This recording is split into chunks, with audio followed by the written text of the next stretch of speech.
Hello everyone, আজকে তোমাদের সাথে আলোচনা করব রসায়ন দ্বিতীয় পত্রের চতুর্থ অধ্যায় তড়িৎ রসায়নের একটা গুরুত্বপূর্ণ ম্যাথ নিয়ে। সো এই টাইপের ম্যাথগুলো কিন্তু প্রায় সময় বোর্ড পরীক্ষায় চলে আসে, একইভাবে অ্যাডমিশন টেস্টে চলে আসে।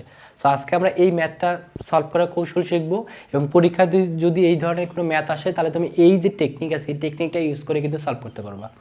তো কোশ্চেনটা কী দেওয়া আছে? কোশ্চেনে দেওয়া আছে যে জিঙ্ক 2 + জিঙ্ক এবং কপার 2 + কপার তড়িৎদ্বয়ের প্রমাণ বিজারণ বিভব যথাক্রমে দেওয়া আছে -0.76 ভোল্ট এবং +0.34 ভোল্ট। তাহলে এখানে -0.76 ভোল্ট দ্বারা জিঙ্ক 2+ এবং জিঙ্কের প্রমাণ বিজারণ বিভবটাকে বোঝাচ্ছে, অপরদিকে +0.34 ভোল্ট দ্বারা কিন্তু কপার 2+ এবং কপারের প্রমাণ বিজারণ বিভবটাকে বোঝাচ্ছে।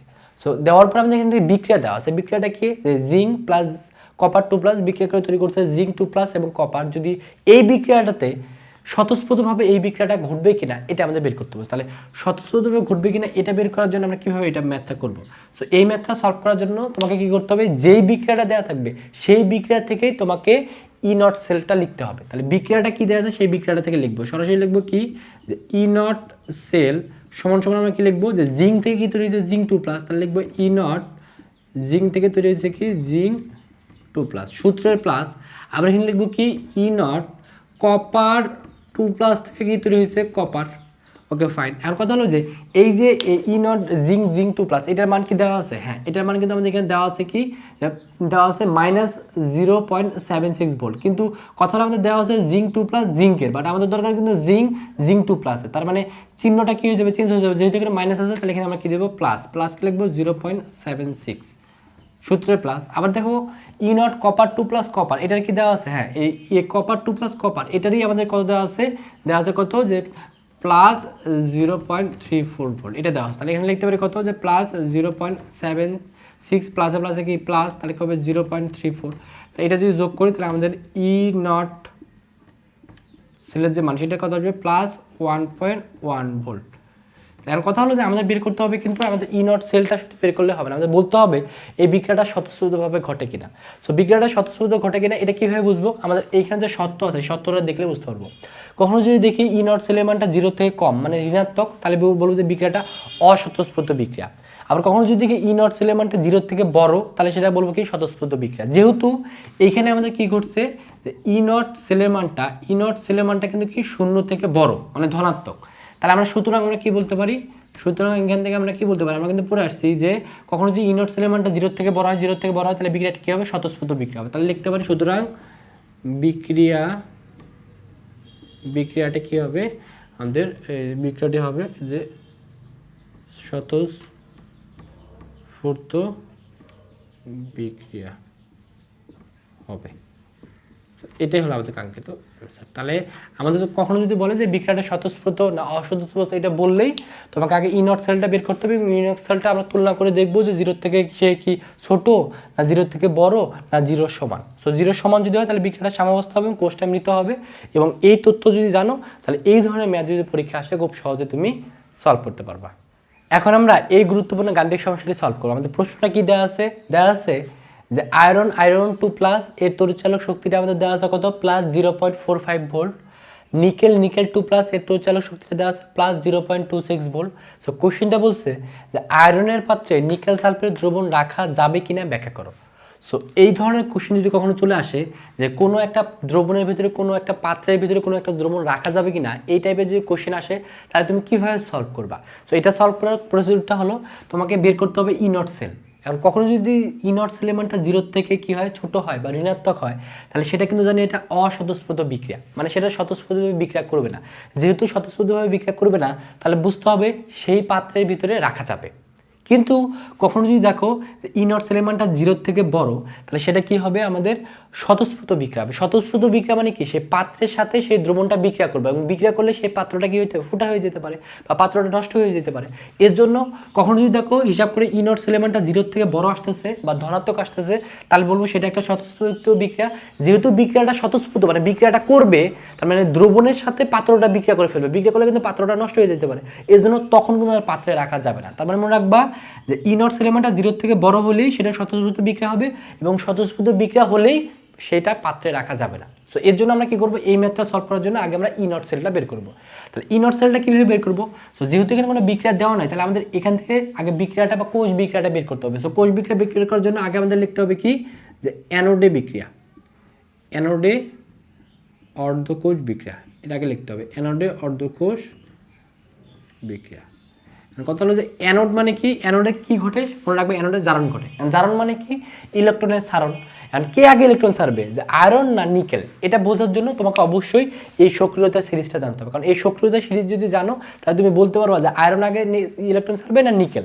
সো এখানে দেখো আমরা কিন্তু জানি যে আয়রন আমাদের এই জায়গায় উপরে থাকে এবং নিকেলটা কি থাকে, নিচে থাকে।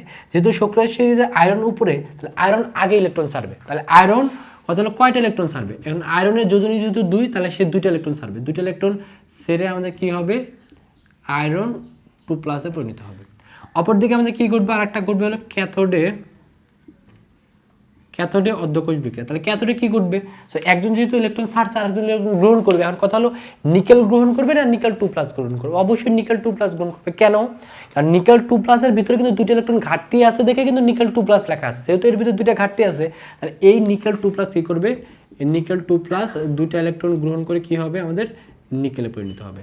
তারপর আমাদের এখান থেকে আমরা কি পাবো, আমাদের কোষ বিক্রিয়াটা পাবো। তাহলে আমরা লিখতে পারি কোষ বিক্রিয়াটা কি হবে, কোষ বিক্রিয়া। কোষ বিক্রিয়া পাওয়ার জন্য নিকেল বাদ দিই, তাহলে এখানে কি থাকতেছে, আয়রন প্লাস নিকেল 2+, এখান থেকে আমাদের কি হবে, আয়রন 2+ প্লাস নিকেল। এটা আমরা বিক্রিয়াটা লিখে নিলাম। তারপর এখান থেকে এই কোষ বিক্রিয়া থেকে আমরা ই নট সেলের যে সূত্র, সেই সূত্রটা ফেলবো। তাহলে সূত্র অনুযায়ী কি লিখবো, আয়রন থেকে হয়েছে কি আয়রন 2+, এটা লিখবো ই নট, আয়রন থেকে হয়েছে কি আমাদের আয়রন 2+, সূত্রের প্লাস। আবার এখানে কি লিখবো, ই নট নিকেল, এই যে নিকেল 2+ থেকে হয়েছে নিকেল, তাহলে লিখবো নিকেল 2+ থেকে হয়েছে নিকেল। সো আমরা এই কোষ বিক্রিয়া থেকে এই সূত্রটা ফেলবো। কখনোই প্রদত্ত তথ্য কী দেওয়া আছে সেটা আমরা দেখলে কিন্তু হবে না, এবং সেই তথ্য যদি সরাসরি লিখতে যাই, সূত্র লিখতে যাই, তাহলে কিন্তু ভুল হবে। এখন কথা হলো দেখো, আয়রন 2+, এটার মান কি দেওয়া আছে, এটার মান দেওয়া আছে, কত দেওয়া আছে, +0.45 সূত্রের প্লাস। নিকেল 2+ নিকেল, এটার মান কি দেওয়া আছে, এটার মান দেওয়া থাকলেও আমাদের দেওয়া ছিল নিকেল 2+, কিন্তু আমাদের ধরো কিন্তু নিকেল 2+ নিকেলের। তাহলে এখানে যেহেতু পজিটিভ চিহ্ন আছে, পজিটিভ চিহ্নটা কী হয়ে যাবে, নেগেটিভ চিহ্ন হয়ে যাবে। নেগেটিভ কী হবে, 0.26। তাহলে এখানে আমরা কী লিখতে পারি, 0.45 প্লাসে মাইনাসে মাইনাস, তাহলে কী হবে 0.26। তাহলে এখান থেকে যদি হিসাব করি, তাহলে আমাদের ই নট সেলের যে মান সেটা আমাদের কত আসবে, অর্থাৎ পজিটিভ 0.19 ভোল্ট, অনলাইন ভোল্ট। এখন কথা হলো যে এটা কিন্তু আমাদের অ্যান্সার না, আমাদের এখন দেখতে হবে, যে বলতে হবে যে এটা আমাদের পাত্রে রাখা যাবে কিনা। এর জন্য আমরা প্রথমে কি লিখবো, যেহেতু আমরা কি জানি এখানে ই নট সেলের মানটা কি আসছে, ই নট সেলের মানটা কিন্তু কি আসছে, 0 থেকে বড় আসছে, মানে পজিটিভ আসছে। 0.19 কিন্তু 0 থেকে বড়, তাহলে এখানে লিখতে পারি 0 থেকে যেহেতু বড়, সুতরাং এটা কি, সুতরাং বিক্রিয়াটা কি ঘটবে, যে পাত্রে যে কোষ বিক্রিয়াটা হবে সেটা কি হবে, আমাদের স্বতঃস্ফূর্ত বিক্রিয়া হবে। যে স্বতঃস্ফূর্ত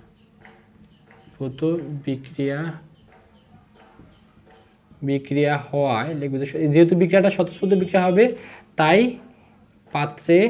সেই পাত্রে রাখা যাবে না।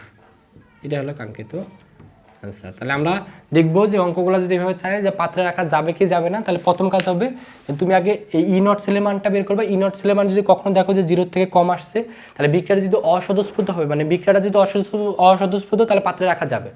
আবার যদি দেখো ই নট সেলের মানটা 0 থেকে বড় আসছে, সেটা হবে স্বতঃস্ফূর্ত বিক্রিয়া, মানে বিক্রিয়াটা ঘটতে থাকবে, এর জন্য তখন সেটা পাত্রে রাখা যাবে না।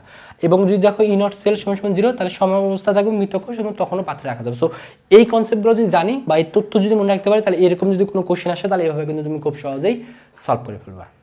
এখন আমরা এই গাণিতিক সমস্যাটি সলভ করব। আমাদের গাণিতিক সমস্যাটা কি দেওয়া আছে, যে এসএন বা টিন 2+, এখানে দেওয়া আছে হাইড্রোজেন প্লাস, আর এখানে দেওয়া আছে H2, এখানে চাপটা দেওয়া আছে 1 অ্যাটমসফিয়ার, এবং এখানে যে তড়িৎদ্বার যে আমাদের পরিবাহীটা ব্যবহার করা যায়, সেই পরিবাহীটা হলো প্লাটিনামের। সো এখানে আমাদের SN2+, এবং এসএনের যে কোষ বিভব সেটা আমাদের দেওয়া আছে কত, -0.14 ভোল্ট হলে বলছে বিক্রিয়াটি সম্ভব কিনা এটা বের করতে বলছে।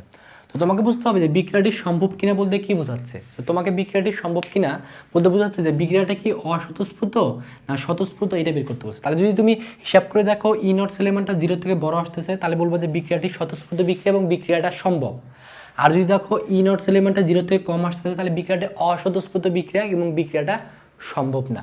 সো এর জন্য আমরা কি লিখবো, যেহেতু আমাদের এখানে দেওয়া আছে দুইটা জিনিস, তো এখান থেকে আমরা আগে যে অ্যানোডে অর্ধকোষ বিক্রিয়াটা লিখবো, ক্যাথোডে অর্ধকোষ বিক্রিয়াটা লিখবো এবং সেখান থেকে কোষ বিক্রিয়া বের করার মাধ্যমে ই নট সেলের সূত্রটা ফেলবো।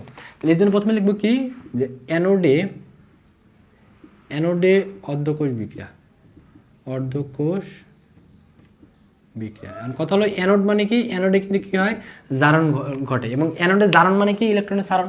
কথা হলো এসএন এবং হাইড্রোজেন এর ভিতরে কে আগে ইলেকট্রন ছাড়বে। এখানে দেখো এসএনটা কিন্তু আমাদের হাইড্রোজেনের উপরে আসছে, যেহেতু হাইড্রোজেনের উপরে আসছে তাহলে এসএনটা বা টিনটা আগে ইলেকট্রন ছাড়বে। এখন কথা হলো যে টিন কয়টা ইলেকট্রন ছাড়বে, যেহেতু টিনের যোজনী 2, সেই 2টা ইলেকট্রন ছেড়ে দিয়ে কী তৈরি হবে, আমাদের SN2+ তৈরি করবে। অপরদিকে আরেকটা কী ঘটবে, আমাদের ক্যাথোডে অর্ধকোষ বিক্রিয়া করবে। সো ক্যাথোডে কী ঘটবে, ক্যাথোডে ইলেকট্রন গ্রহণ করবে। আর কথা হলো যে হাইড্রোজেন প্লাস একটা দেওয়া আছে, H+ H2 আছে, এর মধ্যে কে গ্রহণ করবে, অবশ্যই H2 গ্রহণ করবে, কারণ H2 মানে তার ভিতরে একটা ঘাটতি আছে। তো সে কী করবে, H2 কী করবে, H2 আমাদের 2টা ইলেকট্রন গ্রহণ করে কি হবে, আমাদের H+ 2টা ইলেকট্রন গ্রহণ করে H2-তে পরিণত হবে। সো দেখো এখানে যেহেতু 2টা ইলেকট্রন গ্রহণ করছে, এখন H+ তো আর একা 2টা ইলেকট্রন গ্রহণ করতে পারে না, এর জন্য সামনে তুমি একটা 2 দিয়ে দিবা। আমাদের কী করবে এখানে, অতএব আমাদের কোষ বিক্রিয়াটা লিখবো, যে কোষ বিক্রিয়া, তাহলে কোষ বিক্রিয়াটা কী হবে, ইলেকট্রন কালার দিলে এখানে থাকছে SN2H+, আর এখানে কি থাকতেছে SN2+, এখানে থাকতেছে কি আমাদের হাইড্রোজেন। এখান থেকে আমরা এখন লিখি ই নট সেলের যে সূত্র, সেই সূত্রটা ফেলে তার কী হবে, SN থেকে হয়েছে কি SN2+, তাহলে লিখবো ই নট SN থেকে হয়েছে কি SN2+। তুমি এই বিক্রিয়া থেকে এখানে লিখবা, কখনোই এদিকে তাকানোর দরকার নেই। প্লাস এখানে লিখবে কি ই নট, লিখবে H+ থেকে হয়েছে কি আমাদের H2। সো এখানে 2-র এখানে কোনো ভূমিকা নাই। তো এখানে দেখবে এটার মানটা দেওয়া আছে, এখানে SN2+ এর মানটা কিন্তু দেওয়া আছে কি আমাদের -0.14, এটা দেওয়া আছে SN2+ SN এর, বাট আমাদের দরকার হলো SN2+ এর। সো যেহেতু এটা আলাদা আলাদা বিপরীত, এবং তাহলে এখানে মাইনাস থাকলে কি দেবো, এখানে প্লাস কি লিখবো 0.14 প্লাস। এখন কথা হলো যে এই যে H+ এবং আমাদের হাইড্রোজেন, এইটার কিন্তু আমাদের এখানে কোনো প্রমাণ তড়িৎচলক শক্তি দেওয়া নেই। যদি কোনো দেওয়া না থাকে তাহলে সেটা তুমি ধরে নেবা কত, 0। তাহলে 0 তুলে এখানে হিসাব করলে আমাদের কত আসে, 0.14, অর্থাৎ পজিটিভ। এটা কিসের মান, আমাদের ই নট সেলের মান। এখন কথা হলো যেখান থেকে আমরা কি লিখতে পারি, যে ই নট এই সেলের মানটা কিন্তু আমাদের কি, যে 0-র থেকে বড়। তাহলে 0-র থেকে বড় মানে কি, ধনাত্মক। আর ধনাত্মক হলে বিক্রিয়াটি কী হবে, স্বতঃস্ফূর্ত বিক্রিয়া হবে। স্বতঃস্ফূর্ত বিক্রিয়া মানেই হলো বিক্রিয়াটি সম্ভব, মানে বিক্রিয়াটা সামনের দিকে যাবে। সুতরাং আমরা লিখতে পারি, যেহেতু এটা তাহলে লিখবো যে সুতরাং বিক্রিয়াটি হবে, অর্থাৎ কোষ বিক্রিয়াটি সম্ভব হবে, কোষ বিক্রিয়াটি হবে, কারণ বিক্রিয়াটা একটা স্বতঃস্ফূর্ত বিক্রিয়া এবং বিক্রিয়াটা সামনের দিকে অগ্রসর হবে। এবং এভাবেই কিন্তু তোমাকে যদি কখনো বের করতে হবে বিক্রিয়াটা সম্ভব না অসম্ভব, তাহলে অবশ্যই তোমাকে ই নট সেলটা বের করতে হবে, এবং ই নট সেলটা এভাবে 0-র সাথে কম বেশি হবে কিনা এটা তুলনা করার মাধ্যমেই তুমি এই ম্যাথগুলো খুব সহজেই সলভ করতে পারবা।